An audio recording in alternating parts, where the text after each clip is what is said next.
I kept justifying all of the reasons why I could not move to Vegas, why I should not move to Vegas, even though I wanted to, even though I could see my future here and being happier here. I was like, well, I'm Perez Hilton. I have to stay in Los Angeles and I'll move to Vegas in 5 years or 6 years after I get my son to the really good school that I want to get him into in Los Angeles. And then if it doesn't work out in Vegas, I can always move back to Los Angeles because I got him into the school and they'll accept us back into the school and blah, blah, blah. And he's like, just do it. Just do it. Life is short. If you really think you'll be happier there, just do it. And I was like, you know what? I needed to hear that. Yeah. And I did it. And I am so much happier in Las Vegas. And I wish I would have moved here even sooner. But, life happens on its own time. And I'm glad I'm here now instead of 4 years from now or 5 more years from now. Hi, I'm Kelly Namiro. Welcome to the Balancing Chaos podcast, a lifestyle podcast where we'll talk about wellness, motherhood, and some really exciting things in between. My goal is to help you develop a lifestyle that promotes health, wholeness, and success. Through my conversations with our experts and guests, I hope to inspire you to live a beautiful, full, and joyful life as you navigate balancing the chaos. All right, everybody, welcome back to another episode of the Balancing Chaos podcast. Today on the show, I have the honor of interviewing Perez Hilton, the original influencer and celebrity news expert. Perez Hilton founded and oversees one of the most iconic websites in pop culture. In addition to his mega successful website, he also has built out additional arms to his media empire. He has a very successful podcast that we're going to talk about today. He has a loyal following across several social media channels, has written 4 books, and has acted in countless TV shows, films, as well as on the stage. And most importantly, the Las Vegas resident is now the proud father of 3 happy and thriving kids. We're going to talk about parenthood and mental health today. Perez is one of the most sought after commentators in the media world, and I'm so incredibly excited to have the opportunity to sit down with him today. Welcome to the show. Welcome. And since we are going to talk about mental health, I want to be very honest, as I always am. I am in a really bad place with my mental health. Okay, let's Like, start there. Like, tell me why, like, do you feel like it's like the move? I don't know. How long have you been in Vegas now? no, it's got nothing to do with Okay. Vegas. It Okay. has everything to do with self-care and lack of it. For me, the biggest thing that I struggle with is not getting enough sleep. I have no problems falling asleep. I just don't give myself enough time to sleep. I have so much to do, from my kids to trying to work out, which I haven't for a week and a half now, to all of the different things that I do for work. Yeah. And it just caught up with me. Like literally today, I slept through 3 alarms and I woke up at 11:20 a.m. I'm like, oh my God. And then I started crying like with an anxiety attack that I overslept that much, because I normally wake up on a normal day Yeah. at 4:45 a.m. Right. But I slept until 11:20.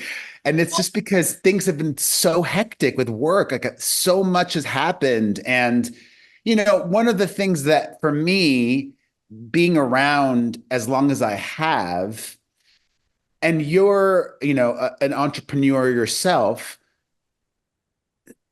people who own their own businesses, you have to keep adapting. Yeah. You have to keep changing. And one of the biggest changes across social media over the last couple of years is this big push and emphasis on video.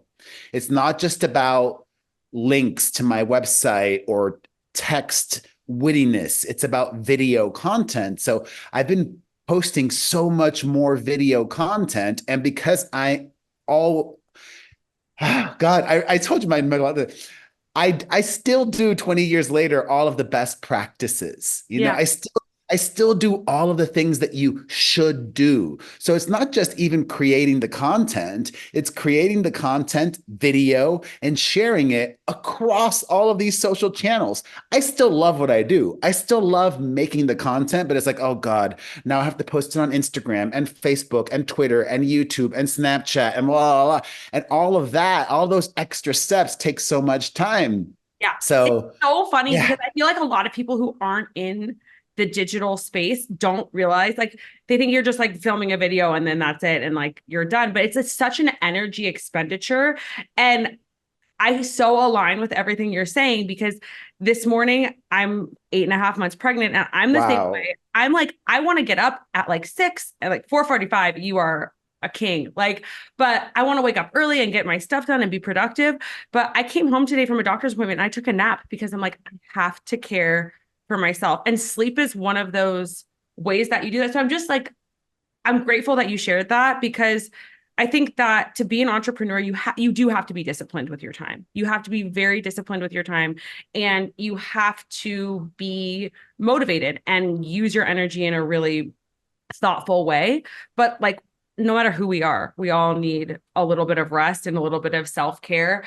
And you have 3 kids, which I'm so excited and eager to hear about. I feel like we have so many like directions that we could take this and things that we could talk about, but just in the realm of entrepreneurship, because you've built this like mega empire in the media world with, like I said, your podcast, and you have like all of these different channels where you've grown such an immense, incredible following. When you think about that, is there a way that you divide your time to it where you're like, okay, Mondays I'm going to block off to film, and then Tuesdays, I mean, probably like, I'm guessing because you have to be posting consistently every day, this may not be the case, but I'm just interested in how you efficiently use your time for people who want to be social creators. I don't efficiently use my time. Every day I feel like immense gratitude. Yeah.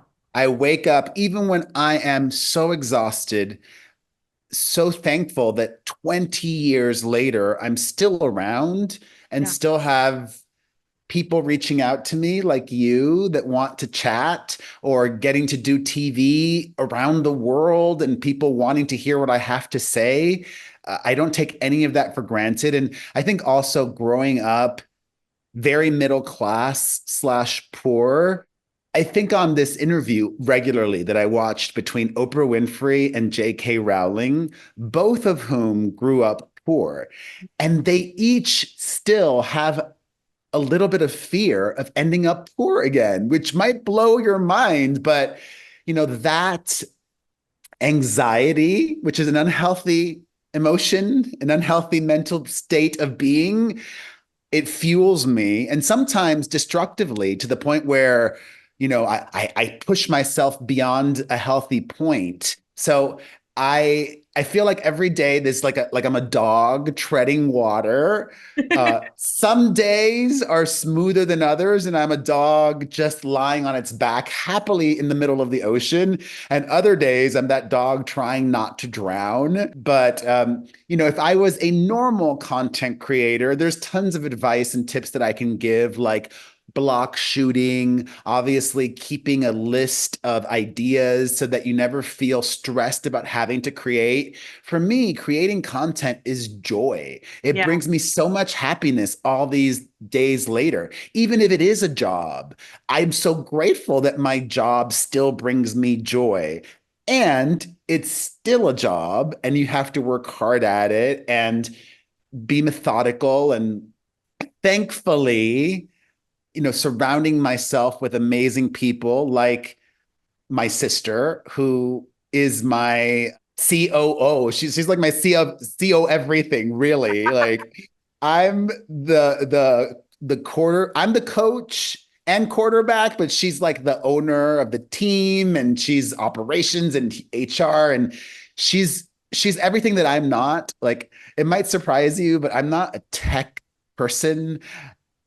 I'm not a lot Same. of things. Yeah, I'm not a lot of things. And she's able to really help me in all of my weak areas. And Yeah. I can trust her implicitly. And she also works as hard as I do.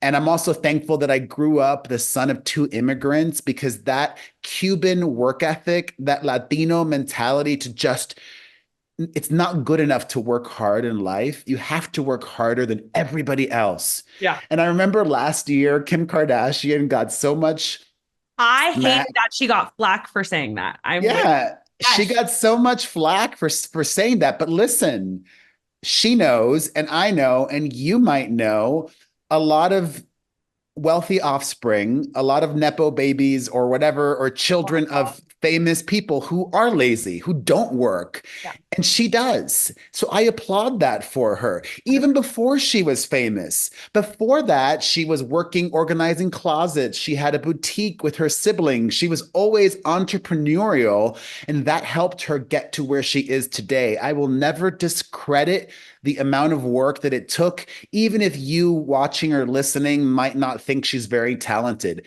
Who cares? That shows you that hard work is more important than talent. Oh yeah. 100%. It's funny, like my dad is second generation immigrant from Italian parents, and he has the same mentality of like, you got not we'll just work hard. You have to work harder than everybody else. We were having this conversation last night at dinner. Like what my husband's boss was texting him at like 5 a.m. about something. And he's like, that's because he wants to be a winner. Like you have to work hard if you want to see the results of success. And I think that that's, especially as an entrepreneur, I think that's a really great mentality to have is like, you got to put the work in. So just to rewind it a little bit and to go back to 20 years ago when you started doing all of this, like tell for the listeners who don't know, how you got started, talk to them a little bit about that. What was the driving force? Why did you want to be in this world? Give us a little back history. 20 years ago, there really was no social media. No. It's like I feel like the last remaining dinosaur that thankfully has not gone extinct yet because so many of my peers from that time, even in the traditional media, that landscape has changed so much as well. So many TV shows from back in the day and so many magazines from back when I started, they don't exist anymore. Like one of my most cherished things ever was the two what a an issue of Blender magazine from 2008 that used to be a music magazine that was around for a while, and a then very young high school aged Taylor Swift was asked whom she wanted to go to prom with, and she said Perez Hilton. And I'm like, oh, thank God I still have that issue saved. But Yes, I'm just constantly adapting because you have to. It's like adapt or die 100%. and innovate.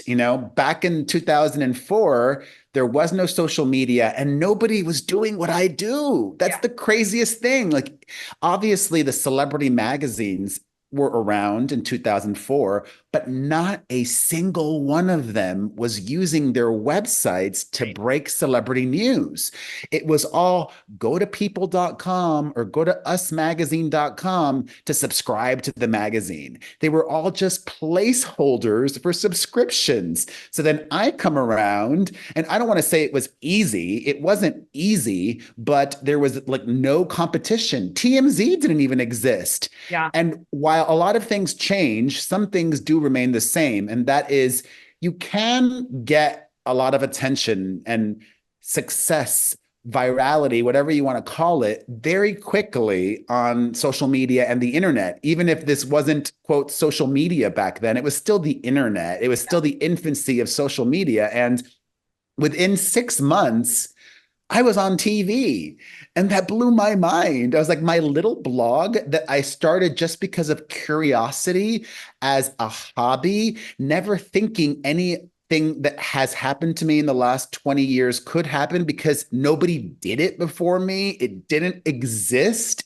Yeah. So it's that cliche, pursue your passions, explore your hobbies, don't do things just for money because you won't keep doing it or you'll get uninspired or whatever it might be. If you do, this is what, my mother lives with me and she's a huge help as well. I have a great support system. My sister professionally, my mother personally. I don't have a nanny. So it's a lot trying to do it all. But thank God my mom is not a nanny, and she reminds me of that all the time. She'll sometimes be a babysitter, but she won't be a nanny. I've had nannies in the past, back when I lived in LA and my kids were younger, and they did a lot more. But I'm grateful for all that my mother that she does do. Yeah, my little curiosity, I just kept at it, and I worked really hard at it, and it just kept being this constant blessing in my life that got me through difficult times as well. Because when I first started, I didn't know what I was doing. It was the wild, wild west. There were no rules. I got sued a bunch of times. I got sued by paparazzi agencies for using their photos, which I don't do that anymore. So when you started all of this, were you always like as a kid interested in celebrity culture? Was that like, Absolutely. I think my culture, my mother, my upbringing definitely played a large role in the birth of Perez Hilton. My Mhm. real name is Mario Lavandera. I grew up in Miami, and my mother, well, not even her specifically, but on a more macro level, as a Latino, I think there is far less stigma around the term gossip or to gossip, like chismear, chismeando, chisme is the word. And for Latinos, not all of them, I'm not going to generalize, but so many Latinos, they love the chisme. They're all about the chisme. It's about being informed. It's what you do together when you get, together with your relatives or your friends. Everybody It doesn't have gossips. like a negative connotation. It might for some Latinos.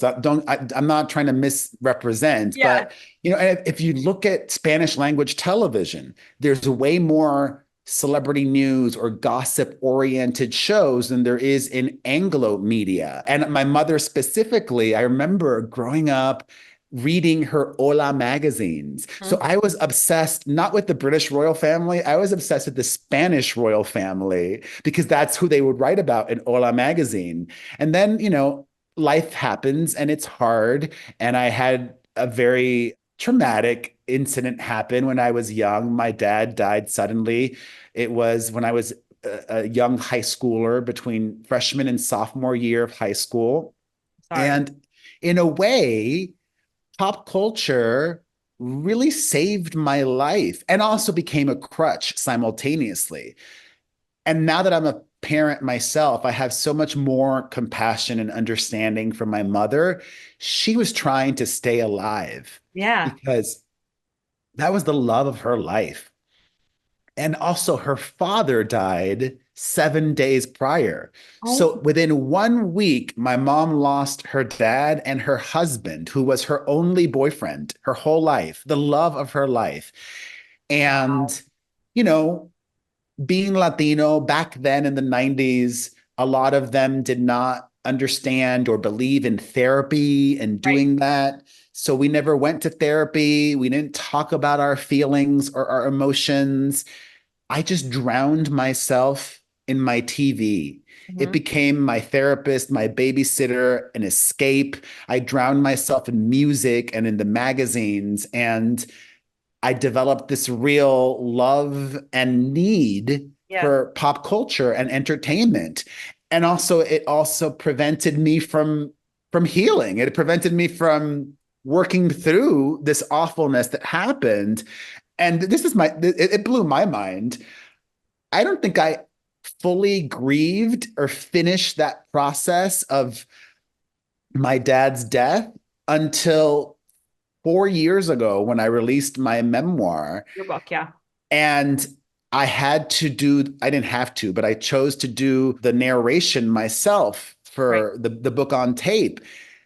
And writing it was not that difficult, but reading it out loud, being in that recording studio, it Yeah. was so challenging. And it just stayed with me for a while after. But the beautiful thing is, after my dad's death, for decades, I would never have photos of him anywhere. Mm. God, I don't even know why I'm getting emotional. But now All over. Oh, I have photos of my dad all over my house now. because you And I processed love, it. That's so beautiful. Oh, I love, no, God, I'm sorry. don't It's my lack of sleep. It's my lack no. of sleep. I I love, think it's great. I, I love seeing him now and looking at him and Mm.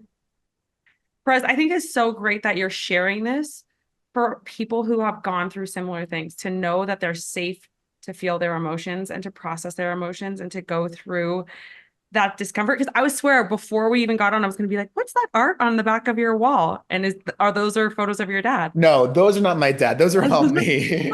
But my dad's just over there. Over there. He's I by love, himself. He's on the oh, table with like a little shrine, a little Buddha, and some crystals next to him. so sweet. I love that. And I think that I think your story is fascinating because it gives so much history as to why this is your passion and why this is what you do every single day with so much love and motivation. And it also is this like really interesting kind of double-edged sword that like what you're passionate about also can be a crutch, and it can be this like it's not if there is a gray area there.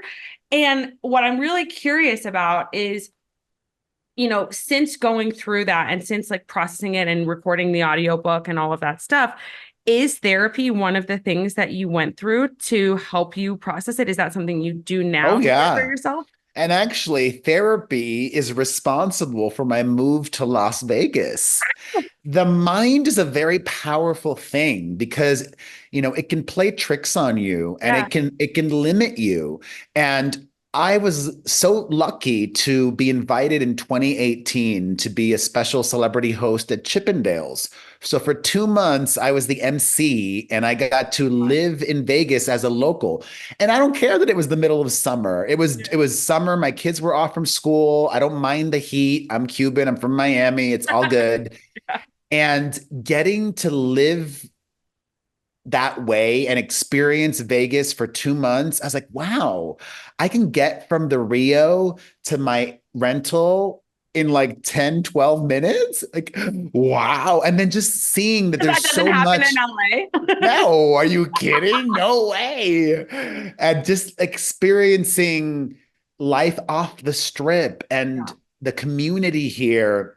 I almost bought a house in 2018, but I'm too practical. I did my research. I'm practical now that I'm older. When I was young, I was not as practical. I was way more riskier and careless and dumb, but I'm not that way anymore. You have to learn from your mistakes. Yeah. I didn't want to just have a house sitting here. I wanted to try and rent it out as an Airbnb. And Right. at the time, short-term rentals were illegal. I think they still might be, and Yes. everybody does it anyways.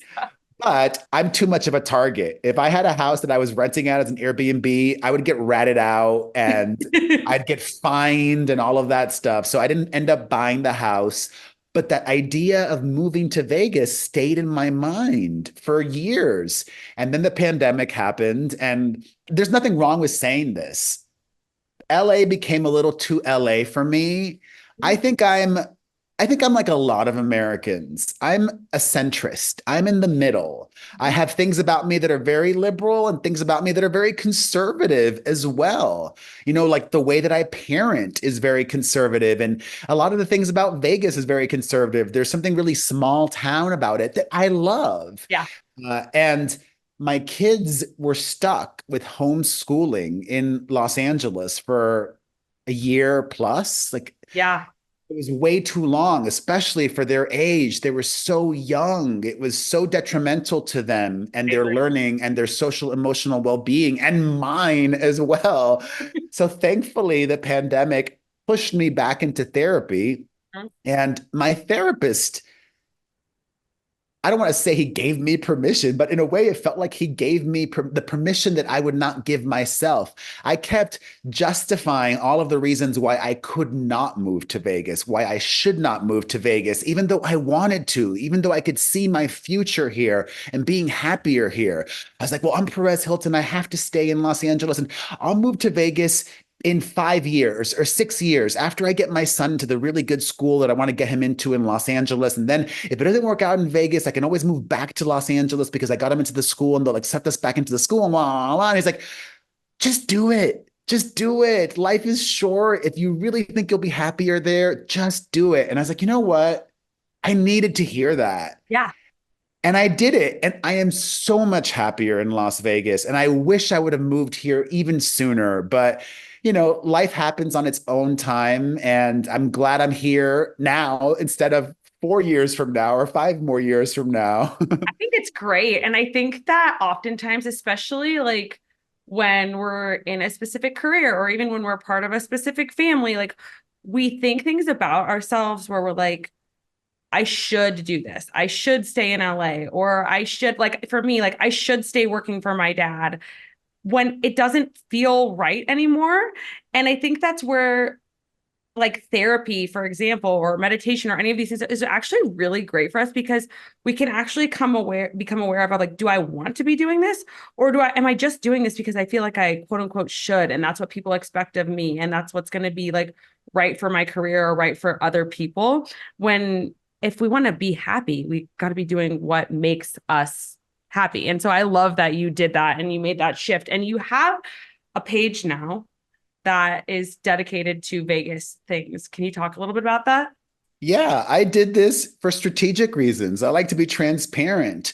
You know, if you are watching this, some people might, well, I think the days of being mass are over.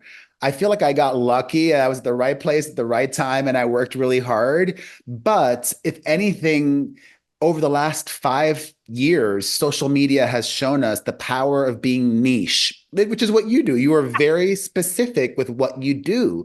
So I said, you know what? I'll still promote any Vegas content on my other pages, but let me create a Vegas Instagram account that's just Vegas content because that's powerful. And also just because I People want wanted it. to. Yeah, I wanted Other people to. want it. Like I So can't tell you how many times I get asked, like, what's the best restaurant? What's the best this? What's the best that? And I feel like you're such an authority figure already. Like just putting that out there is fantastic. So yeah, Las Vegas Perez on Instagram. Love it. I love, not just creating content and sharing it there, but then I also love the community of fellow creators and people that I've discovered because of that page. Yeah. I love Vegas so much. And I don't love everything about it. There are some things I don't love. I like to be honest. Like the thing I hate the most about Las Vegas. LA had this, but it's worse here.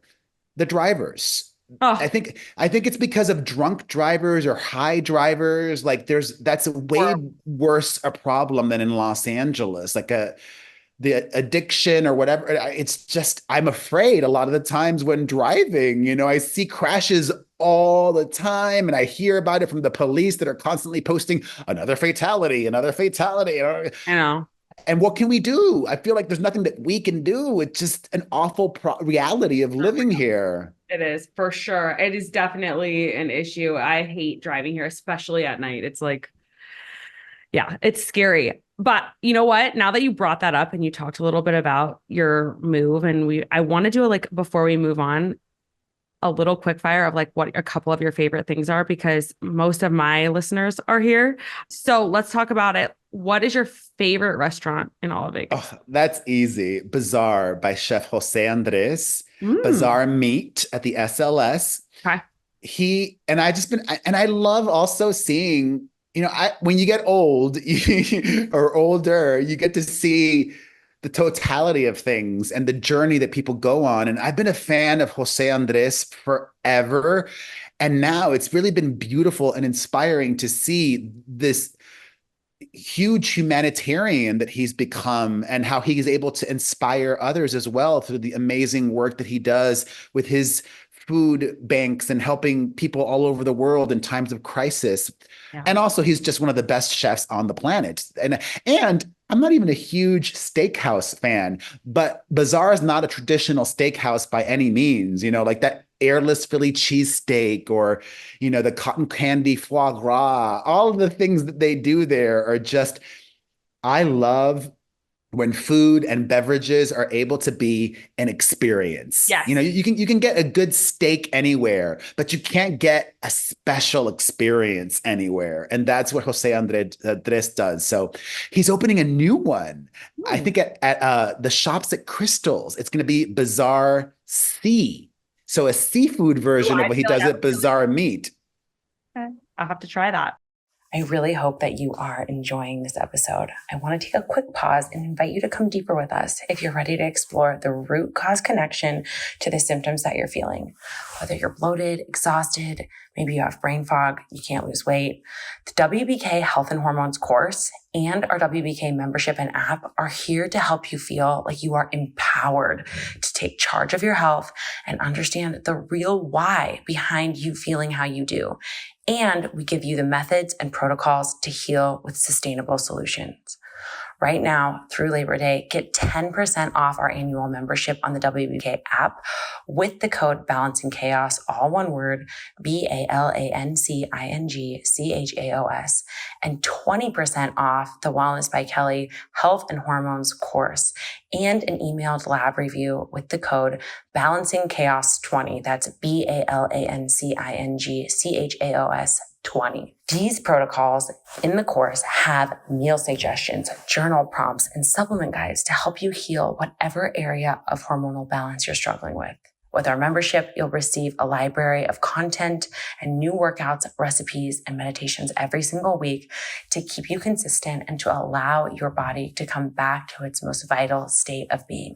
Okay, now back to the episode. I wanted to ask you about okay, you have 3 kids. Favorite thing to do with your kids here? Because right now it's really hot.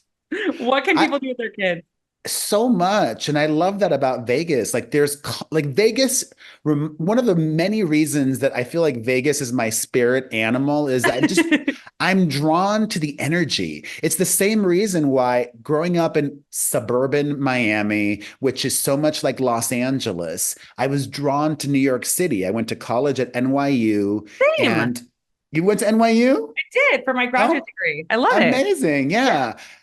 Vegas and Manhattan or all of New York City have very similar frequency. And a lot of the same people go to both places, or a lot of New Yorkers end up here as well. And I love that it's constantly evolving. Like Manhattan, it's constantly evolving. There's always new things. So there's always new things for kids to do. Like I can think of them off the top of my head. Like my kids went to the Children's Museum this morning and had the time of their life. My sister was visiting from Los Angeles. She still lives there. So I took her to the Children's Museum. New for kids, there's a show that I had not taken my kids to yet because we saw it originally when it first opened 2 years ago downtown, but it moved to the Luxor. There's a show called Particle Inc., which is super cool. It's very interactive and tech forward, and kids and adults of all ages, I think, would love it. I'm also just a fan of Area 15 and what they're going to continue to grow there and evolve. They're opening that horror world with Universal Studios, which I love horror and I love Area 15. I took my kids to the Adventure Dome. I think it should be like an annual outing because there's never a line. There's never a line, and it's indoors. It's air conditioned. I love it as well. I just love taking my kids to shows. Yeah. We go see so many shows. Actually, the older you get, the more your tastes change. I love New York City. It's my other spirit animal, but there's something to be said about, I don't need to see a 3-hour musical. A 75 minute, and I love musicals, but I love that Vegas, 75 minutes, I'm in and out, boom, bam, bing. Okay, I'm home. I'm home in bed by 10 p.m. That is my goal these days. Okay, so favorite show for you or adults? Yeah, and then obvious. I don't know if you're a spa guy, but if you are, favorite spa. Yes, my favorite show still, by Cirque du Soleil at the Bellagio. I mean, I love that it's just so massive. Yeah. You can't tour that show. It's impossible to take it on the road. It's just so breathtaking. And one of the reasons that it's still successful decades later is that it's also universal. Whether you speak English or Japanese or Spanish or just Hebrew or Arabic or whatever, everyone can understand that show. Yes. And that's part of the huge appeal of Cirque du Soleil. And I love that it's still around, even though Cirque is in a transitionary period right now in their history, because business and economics, and it's constantly evolving and changing. And I know I'm confident that they will continue to change and evolve with the times and aesthetics and preferences and all of that. But yeah, I love shows. I love all shows. I love going to see small shows and local burlesque performers and local comedians. Like There's just I always something to do here. Like how you were comparing it to New York. There's always something coming through that you can, which is great. Yeah. Yeah. And there's a real sense of community, which I never got in Los Angeles. Yeah. Like one of my favorite memories from 2024 was a few months ago when the Tropicana was closing. The fact that a friend invited me to celebrate the last night. I was like, yeah, I'd love to come and be part of a little Vegas history. And then looking over and seeing, wow, look at that by the pool table, all of these magicians that I know, small magicians, not the big headliners, but working magicians in Vegas, they were just hanging out, playing pool with each other. And I love that. Super cool. I love it. So one thing I want to kind of get into that I think is really cool about you, because a lot of entrepreneurs, and not to knock anyone who doesn't want kids. I totally, like, if that's your choice, that's your choice. But I love that you have not just kids, but you have 3 kids. And like, that's a real commitment. And also you're doing this work. Did you always know you wanted to be a dad? Oh yeah. Oh Yeah. yeah. I actually, because I moved twice now in the last year and a half, I had to move to a rental here because we were building a home in Vegas and it wasn't going to be ready in time. And then I moved again. So I've done a lot of packing and a lot of unpacking. And I found a journal that I had from college when I spent a semester in Spain, and I had a 3-month unlimited Eurail pass. So I would hop on the train and go all over Europe. And I was flipping through the journal, and I must have been 20 or 21. And even then, I was talking about having children. I love For it. me, it was always a question of when, not a Right. question of if. And I would have had a fourth, but I just couldn't afford it. It got to the point like I just can't afford this, They're especially expensive. especially doing it the way that I did. Surrogacy. Right. Surrogacy is so expensive. Everything from, not just paying for the egg donor to the surrogate to the legal fees, so many legal fees with doing surrogacy. But I'm more than blessed. There are sadly some people that aren't even able to have one biological child, and Yeah. I have 3. So every child is a blessing, and I'm so grateful. And it's the best and hardest thing that I've ever done in my life, but the most rewarding and beautiful and wildest, because I have 3 kids and each one is so different. I'm like, how does this happen? It's like you're each being raised in this house the same way, but you're each your own individual, unique, beautiful, special person. And that's really how I view parenting. It's like, okay, I have to parent each one of these 3 kids to their own, to tailor just to them and help them be the best version of themselves that they can in this life, with some big overreaching themes. Like when I drive them anywhere, silly or cliched or whatever, we go over our family mantra every time we get in the car. It's 8 talking points. And I might have a brain fart because we do it in Spanish. But yeah, that's another thing. We only speak Spanish at home. Really?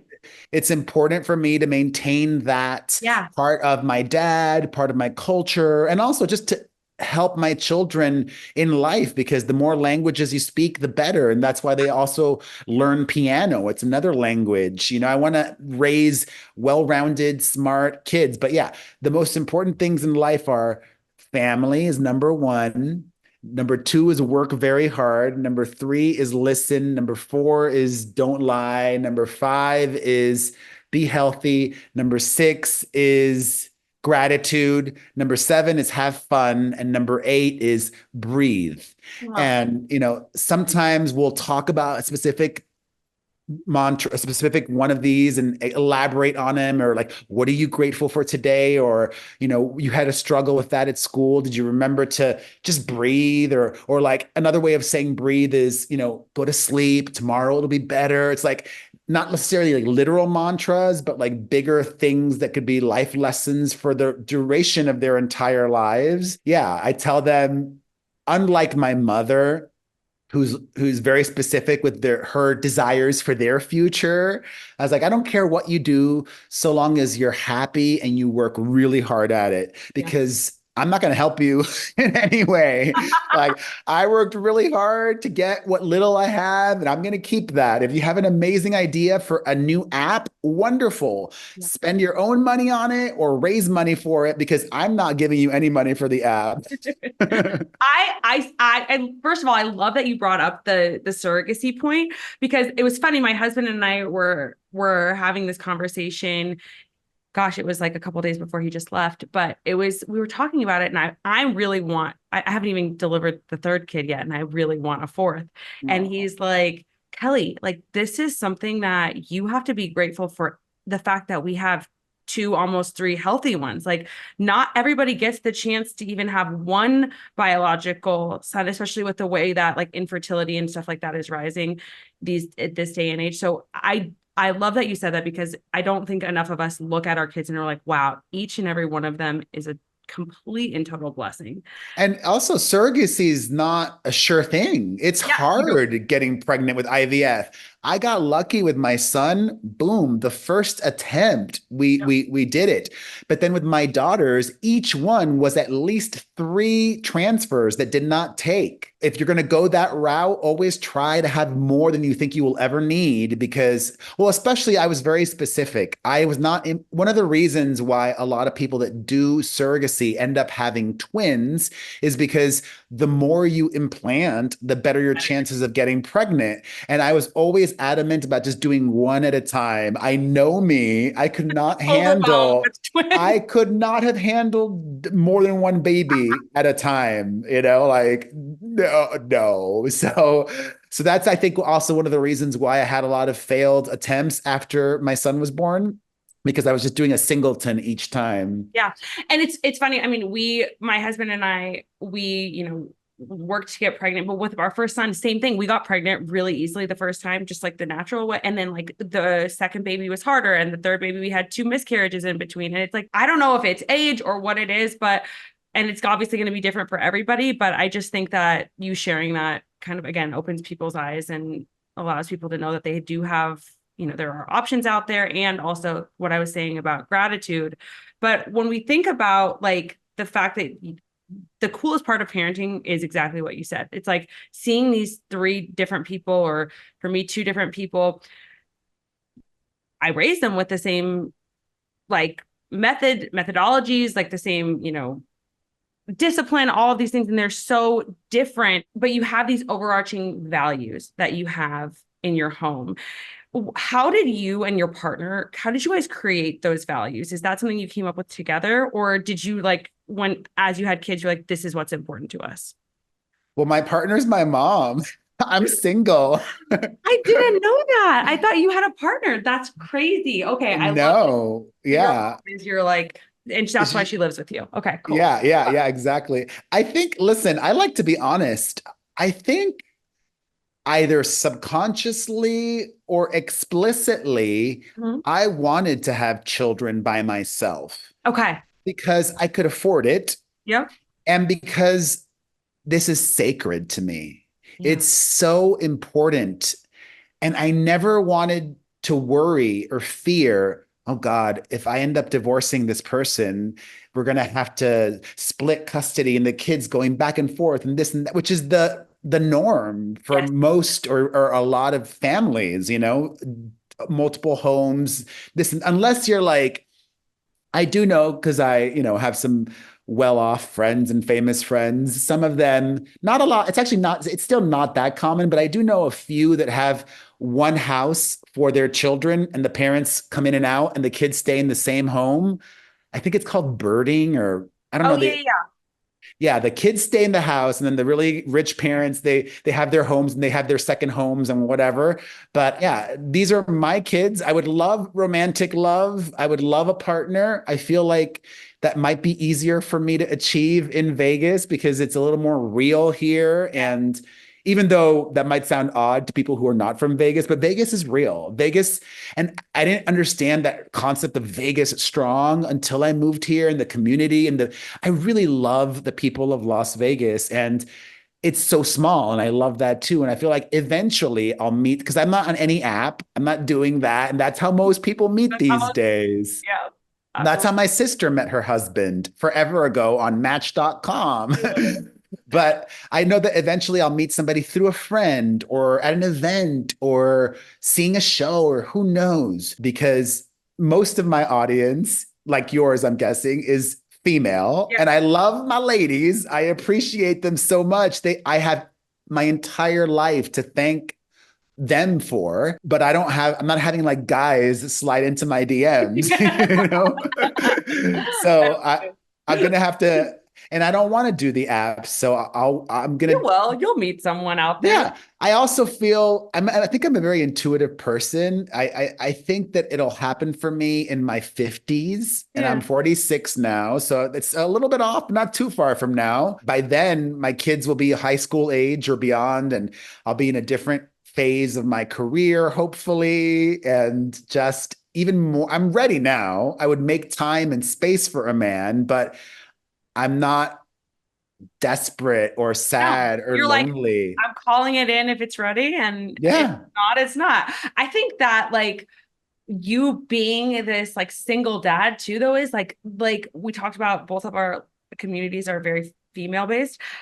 I have a couple of friends right now who are kind of going through the whole egg retrieval process, but like don't have partners yet. And I think that for single dads out there, of course, this is super empowering. But for the women out there who are like, I know I want to have kids, your story is so empowering to them that like you can do it. You can absolutely do it. And you don't need a partner to do it. And you can do it on your own. But you will need help. So be Yeah. realistic. If you don't have an amazing mother or father that lives in the city, or Mm-hmm. a sister or a cousin, or the financial means to have help, you've got to figure that out. You will need, or maybe you're lucky you can work from home. Then maybe you won't need as much help, but you have to be realistic. I think one of the things about me is I can be, I have to be, I'm objective about a lot of things, even about myself. I can see the harsh truths, and that's important. You need to be prepared for all of these things that will happen, and even be prepared for the things that you don't even conceive would happen. Like, God, I have health insurance.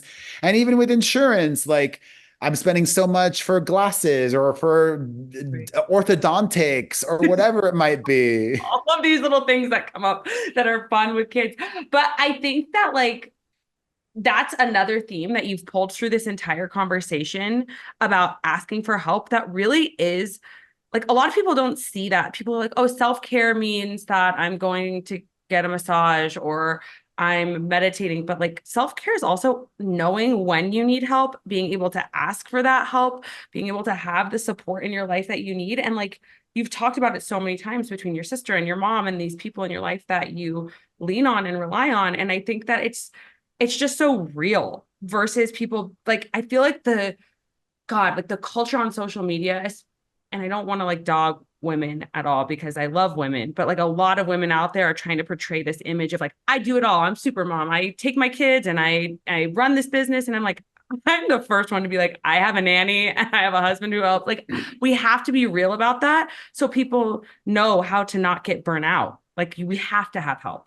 And I have immense guilt because even though I am lucky enough to work from home, I'm working from Right. home, which is also a bit of a mind F, because You know, I they're would love, downstairs. yeah. And it's like, oh, I wish I could just be either just chilling and watching TV with them or this or that or the other, but I have to work. Yeah. And I'm a worker. I work hard, but I'm so grateful. Like I feel that gratitude is healing. Gratitude is so powerful. Gratitude is a choice, and gratitude can get us through the darkest of times. And remembering that everything is temporary. Or like my son in May, I had his school reached out to me saying that he was going to talk to me. I'm like, that's a weird email. My son's gonna, what are you talking What are you going to about? talk to me about? And then he didn't talk to me. And I'm like, okay. So the next day after he didn't talk to me, I was like, hey, what's going on? Your school said you were going to talk to me about something. I was worried that he was in trouble at school and he did something bad, but he's not. He's a good kid. He's like, I didn't want to talk to you. I was bullied at school. And I was like, oh no. And then we had to have another talk. I love being honest with my children in age appropriate ways because then there's no first time. It's like, okay, we've already had something like this happen before in a different way. Now I'm just, reaffirming what he's already heard. And I talk about myself. I was like, you know what? People say bad things about me all the time. They don't know me. What strangers say about me doesn't hurt me. In fact, I tell my son, I'm grateful for them. It only helps me. But I'm a different case. Like, I'd rather have negative comments because I view that as just more engagement. And not everybody views it that way. But I told my son, listen, my son, look at 24 hours. In 24 hours, you have sunshine and darkness. That's just how life works. Yeah. Every day is going to be filled with light and dark. And you have to remember that tomorrow there will be more light and there will be more dark as well. And it's our job to just keep working through it all as well as we possibly can at any given moment. Absolutely.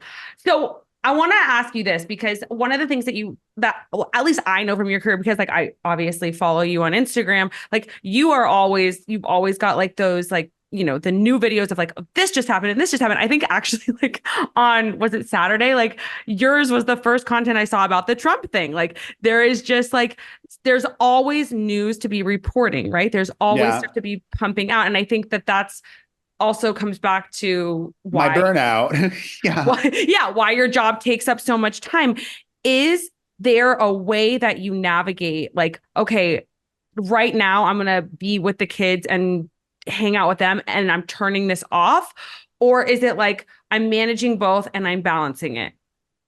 That's why I do so much with my kids. Well, the two reasons. I love doing things with my kids because I love doing things with my kids. It's one of the reasons I moved to Vegas. There's so much to do here with children and even adult kids, adult stuff. Like I'll take my kids to see Jersey Boys. I took them to see which just closed sadly, but that's not actually my daughter's like, there was so much cursing in this show. I'm like, oh, whatever. It's a great musical. Who cares? It's cursing. I'm not like an uptight parent. I'm conservative and I'm also liberal, but it's like cursing during a musical doesn't bother me. Right. Or like going in the pool. I try to get in the pool as much as possible because like you are present when you're in the pool.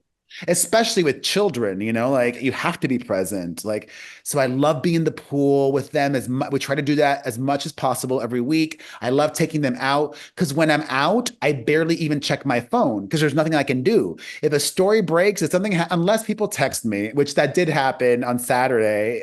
So the more that I'm able to just take myself out of this home work environment, the better it is for my children. So I try to do that as much as possible. I think that's great. The other question I had based on what you were just talking about with your son is kind of having this like thick skin. And I think that in today's world, it's so important because who gives a shit what somebody you don't even know is saying about you?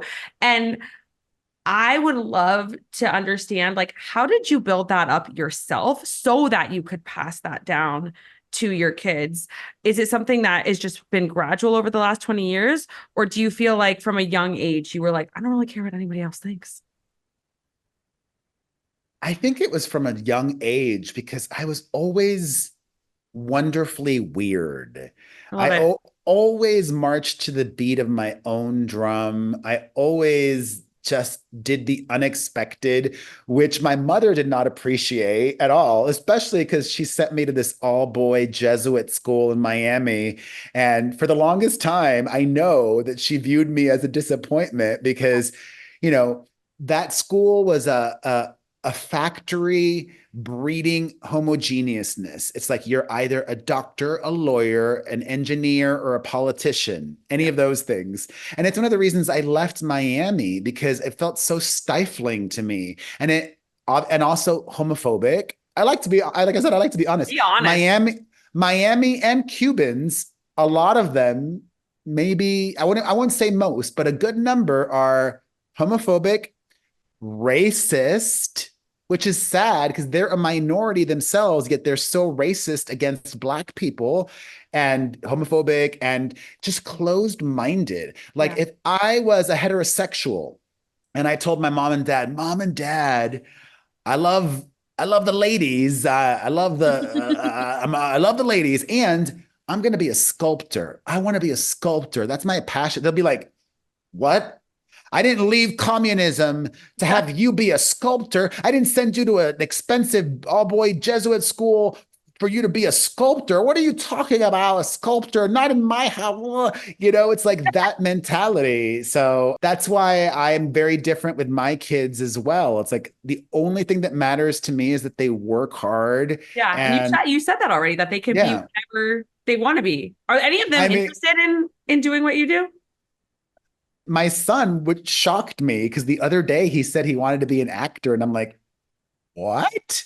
Because he's really shy, which is Yeah, surprising. I'm not shy. My son is shy and reserved, but I'll support it, especially yeah. because it'll help him be more confident, and it'll probably change. Like he might have a different career path in the future, and I'm a worrier since, like, God, what role will AI and technology play in our children's future? Because it's Yeah. changing so much and so rapidly.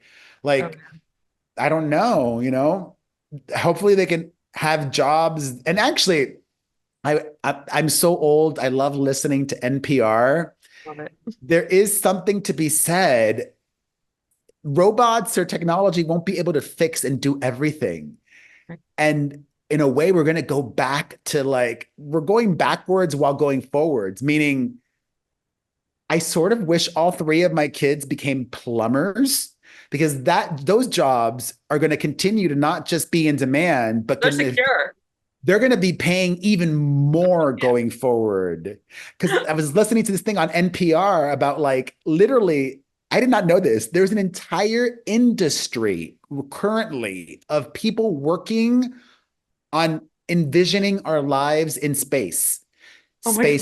space tourism, space travel, this, that, the other. Like, there's an actual industry that is devoted to space. And the woman was saying, well, we're going to need plumbers in space. And I'm like, I never even thought of that. Like, you're right. We're going to need plumbers in I'm gonna need space. that. It's so funny. My husband was saying the same thing. He's like, that like lawyers are gonna, like, we're not even gonna need lawyers anymore in like 20 years. I'm like, that is like, so good thing you didn't do that coming out of that Jesuit school in Miami, because Very true. right? No, but like, I just think that it's so crazy the way the world is changing. But I love your open-mindedness, because I mean, that's kind of how my parents raised me too. It was like this mindset, and I love them so much, and they're the best parents ever.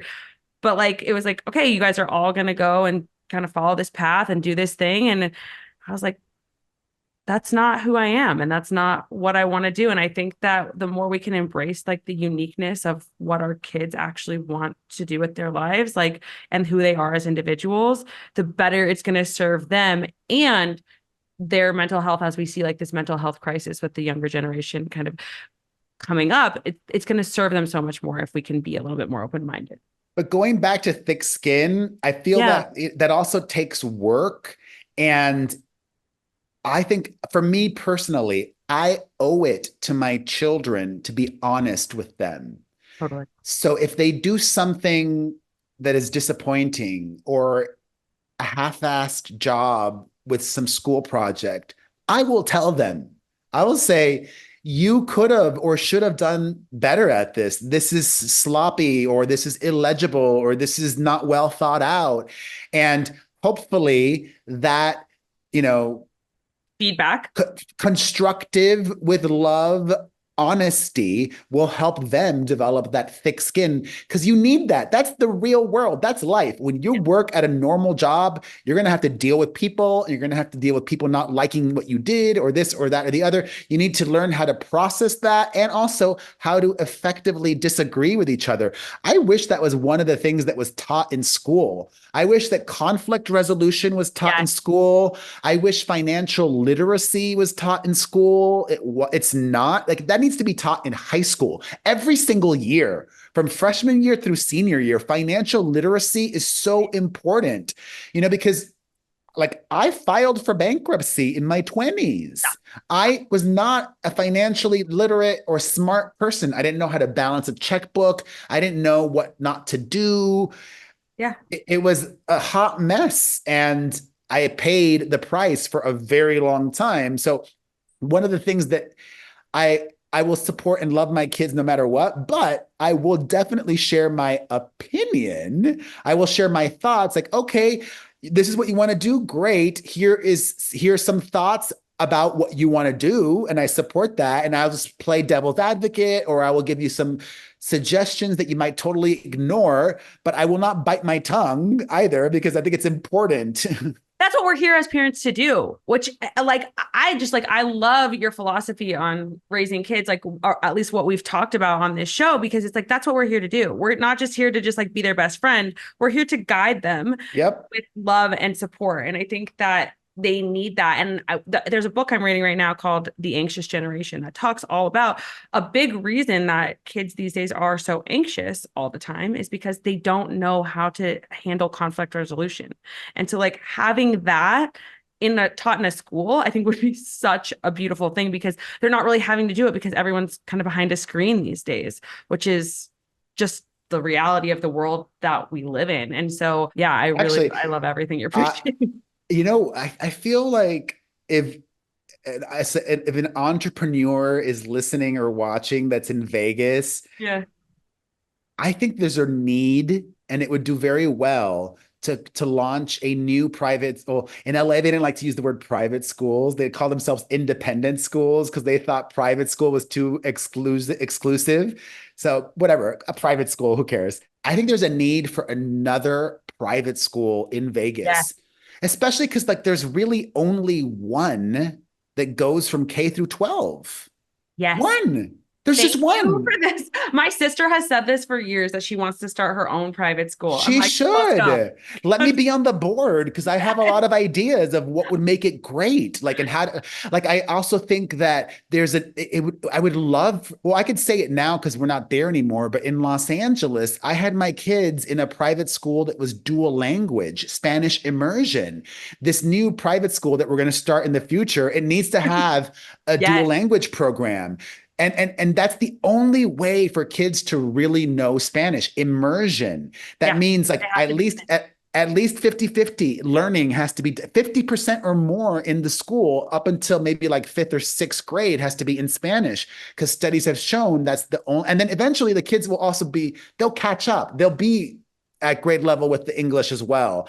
But then you're arming them with this whole other language and full biliteracy, not just be able to speak it, but to read it and write it, triliteracy. I love that. We need to manifest this. That idea. Yep. Yeah. We're going to have to sign more about this for sure. That's how I have my nanny talk to my kids, because I'm like, you talk to them in Spanish. That way, that's what they're learning with you. And then I'll talk to them in English. So that way that's what they're learning with me. So I'm on the same page with you on that. I want to ask you one more thing before I let you go, because you have an incredible podcast that thank you. Can you tell our listeners just a little bit about it? What are you talking about? What are you sharing? I know it's an extension of all the other things you do, but I would love for everyone to hear about that. Well, my podcast is literally one of my top 2 or 3 favorite things that I do, because honestly, it allows me human interaction a few times a week with my co-host. Because what I do often is just me by myself in front of my computer, in front of my phone, filming a video or whatever. And my co-host is so good at what he does. He's a radio DJ, and he's like part of the Radio Hall of Fame. And he's so different from me. He's like an annoying older brother, much older brother. So we disagree on a lot of things on our show about pop. Perspective. Thank you. Yes, it's a pop culture show. So that means whatever is trending, whatever is popular that week, obviously with a big celebrity focus, which is great because it's like, I'm not pretending that we're some high class show. It's like McDonald's. Okay. I still like McDonald's. There's something enjoyable about McDonald's. It's easy. It's quick. It's accessible. So yeah, I love doing that. You can check us out at perezpodcast.com. Beautiful. And we started a Patreon too, if you want even more after you listen to the free show. But I love doing that. And I want to take it back to Vegas and end there. I love Vegas. I'm so grateful to be here. And the people, I'm sure we probably have like 30 mutual friends, right? Because that's how Vegas works. I love that. And I love that the community here has really embraced me and I've embraced them. And I'm excited to see what my future holds in Vegas and just continue to be happy here. Because like you said, that's what's most important, just being happy. We're grateful to have you here as like a very strong pillar of our community. I have loved getting to chat with you. I could chat with you all day, whether it's about parenting or entrepreneurship. Well, after you're done with maternity leave in 5 or 6 or however long, we'll meet up for a bite. I love that. That sounds great. Thank you so much for doing the show, Perez. It was great to talk to you. Thank you. I really hope that you enjoyed that episode. You can follow me on Instagram at Wellness by Kelly or head over to our website, wellnessbykelly.com. Sign up now for the Wellness by Kelly 7-day free trial on our app or head over to our course. And now get 20% off the course or 10% off of the membership with the code Balancing Chaos, all one word, BALANCINGCHAOS. In our course, you'll get access to an emailed lab review plus protocols built out to help you heal with whatever hormonal imbalance you're struggling with. With our membership, you'll receive a library of content with our app with low impact workouts, blood sugar balancing recipes, and mindfulness meditations, all designed to help you balance your hormones and help you feel like you are living your most beautiful, joyful, and vital life. If you like the show, please leave a rating and review. That is the best way to help the show grow and get to more listeners. We hope you enjoyed, and I will see you next week.